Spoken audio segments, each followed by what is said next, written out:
We live in a crazy world. Everything is pretty fast and nothing really stops. There is always new news, something happening on social media, something to pay attention to. In the craziness of it all, I am expected to figure out who I am. That's a pretty hard thing to do. Sometimes I feel alone, sometimes I feel really good. Sometimes I don't want to talk to anyone. Sometimes I feel like a queen, sometimes I feel like I'm no one.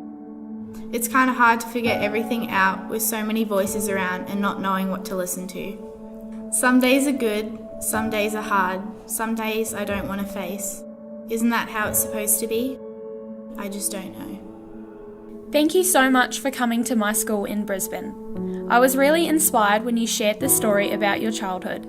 It especially brought tears to my eyes when you spoke of your parents. I felt so sorry for you because I had such a hard time getting along with my parents too.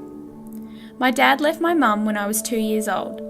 In my lifetime, my dad has tried to hurt me and has purposely left me out of his new family. My mum used to tell me that I was the reason my family was split apart, and she would also treat my siblings better than me. Me and my sisters now live with my nana. I have felt like in my whole life, all I have been is heartbroken and ashamed of who I was. I used to lie about my upbringing, childhood and culture because I was embarrassed of who my dad was.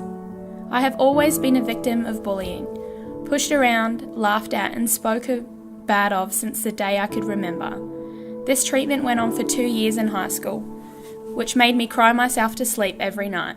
My bullying got so bad, and at one point I believe I wanted to give up on the gift of life.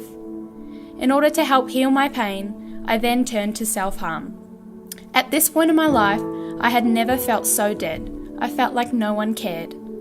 I would like to say thank you again, on behalf of my school and personally for myself, because for the first time in my life, you made me feel like I was not the only one out there that had problems. You have encouraged me to seek help and most importantly, to keep breathing. All it takes is a moment. Call it realization or revelation, but it can all change in a moment. When a high school student is sitting in an iDECIDE seminar, they have the opportunity to hear a message of hope, a message passionately shared about how life could be and how to make the right decisions to reach that place. How is it that in a room full of people, a high school student can feel like the message is just for them? That's the power of our seminars. Often we hear stories about how a student felt like the presenter was speaking straight to them.